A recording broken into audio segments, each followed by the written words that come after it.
É hecho que de 6 mil se você tem Pride, por exemplo, nos calcula de Pride tem 800 participantes, não é Pride já aqui, mas Pride mais, e de 4 para 5 gente no local.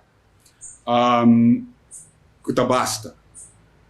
Double quantidade do que você mira máximo na fiesta ou outra coisa. Significa de 5, de 6 mil da mil só está em vista.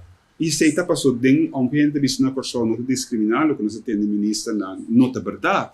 Discriminação não está bruta maneira na Jamaica e não está legal maneira na Rússia ou outro país do Caribe que ainda tem proibição mesmo contra gay. Então, a discriminação na pessoa tem, e tem via missa, e tem via expressão, e tem via a palavra que jovem atende cada vez tem uma conotação negativa. Então, como é que tem vista positiva disso mesmo, em termos de sociedade, que diz, não está aceitando agora, etc., mas tem que sentir que está algo sujo, que está algo malo, que está algo contra Deus, etc.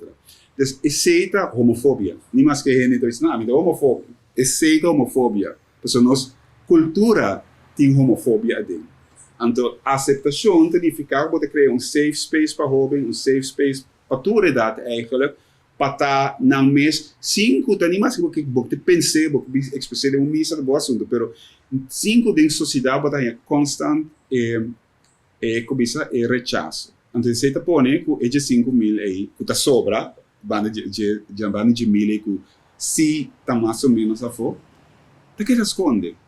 Antes você está triste, você está edificar que não tem problema psicológico, se não tem esconder no trabalho, não digo esconde, mas não esconde, mas digo esconde para sobra existe diálogo com se bota gay, ou se bota lesbiana, com bota pedofilo, que não tem um caso mais pu, da sociedade que é hetero, né?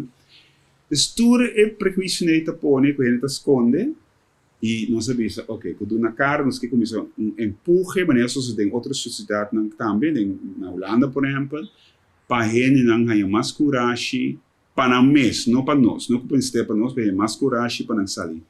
Foi caixa.